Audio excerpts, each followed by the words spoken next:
Hello friends, let's solve this sum. Point A and B are on the line L. Line L पे point A and point B है. O corresponding to -3, B corresponding to 2. Then find the distance between these points and so on number line. So सबसे पहले हम distance formula का इस्तेमाल करके solve करेंगे.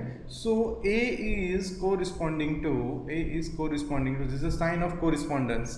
Now corresponding to -3, B corresponding to 2, then find the distance between them. So we will find the distance, we will use the distance formula. In absolute sign we will write a minus b, right? So a की value है -3, ये minus मैंने लिख दिया, ये 2. Now rule के हिसाब से minus minus plus sign minus का, ठीक है. सो -5 ये ब्रैकेट के बाहर आएगा, एब्सोल्यूट का जो साइन है उसके बाहर आएगा, तो ये हो जाएगा 5. इसको बोलेंगे मॉड्यूलस वैल्यू और एब्सोल्यूट वैल्यू. नाउ इसे हमें नंबर लाइन पे दिखाना है, ठीक है. This is our number line. हमें कौन से पॉइंट दिखाने हैं, तो ए जो है वो -3 को कोरिस्पॉन्डेंस करता है. So -3a, so here I will draw the straight line, right? This is -3 correspondence to a, and another point that I have is +2, so this is +2, right? And distance between them is 5. I will show you how to calculate the distance on number line as well. So on this on number line you can find the distance like this: 1 2 3 4 5. So distance is 5. So this is how you can solve this. Let's go to the next page. Here I have written the question by my pen. Point x y z are on line M. Line M पे point x y z है. x corresponds to 6, y corresponds to -3 and z corresponds to -1. तो हमें x और y के बीच का distance, yz का distance और zx का डिस्टेंस फाइंड करना है. अभी x y में x माइनस y, ठीक है. x की वैल्यू 6, माइनस तो लिखना ही है, y की value -3, so it will be 6 + 3 and that's 9. So my answer is 9, ठीक है. तो x y के बीच का डिस्टेंस है 9. नाउ y z, सो y की जगह पे -3, z की जगह पे -1. ये माइनस तो है ही, दूसरी बार -1. सो -3 + 1 इट्स -2. 3 में से गया 2, bigger number sign. So final answer is +2 because ये मॉड्यूलस वैल्यू हमेशा पॉजिटिव होती है, ठीक है. अभी zx फाइंड करना था. z की वैल्यू लिख देते हैं -1, x की value 6. So now -7 modulus value हो जाएगी 7. So this is how you can solve. It's really very easy. Distance हमें फाइंड करना है 2 पॉइंट्स के बीच का. नाउ इसमें क्या सिचुएशन हमें दी गई है कि a जो है वो -3 को कोरिस्पॉन्डेंस करता है और a और b के बीच का डिस्टेंस 5 है. So I will explain this first.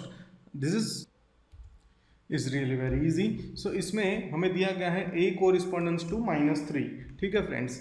अभी हमें जो a और b पॉइंट के बीच का डिस्टेंस दिया गया है वो है 5. तो इसमें 2 प्रोबेबिलिटी हो सकती है, ठीक है. आप ये साइड 5 स्टेप जाओगे, राइट.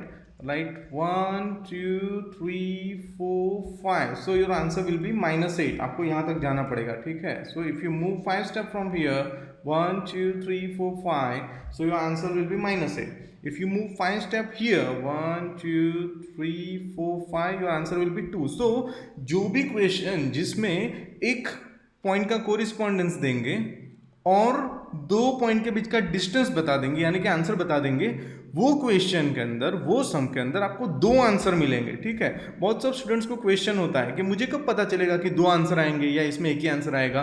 तो अगर पॉइंट ए दे देंगे, point A correspondence to suppose X, B correspondence to Y, तो हमें एक ही आंसर मिलेगा क्योंकि वो दूसरा पॉइंट कौन सी डायरेक्शन में है, राइट या लेफ्ट, वो हमें पता चल जाएगा, तो एक ही आंसर. लेकिन जब भी डिस्टेंस बता देंगे तो हमें पता नहीं है कौन सी डायरेक्शन में हमें जाना है, तो वो केस के अंदर फ्रेंड्स आपके आंसर्स 2 हो जाएंगे. 2 पॉइंट के बीच का डिस्टेंस हमें दिया गया है 5, ठीक है. a कोरिस्पॉन्डेंस टू -3, b हमें फाइंड करना है.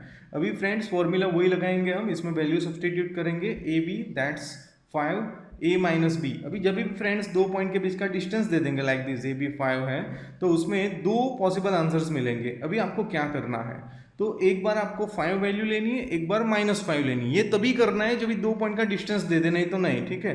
क्योंकि बहुत सारे स्टूडेंट यही नहीं समझ पाते कि ये मुझे कब करना है, 2 वैल्यू लेना. तो जब भी आपको 2 पॉइंट के बीच का डिस्टेंस दे देंगे, ठीक है.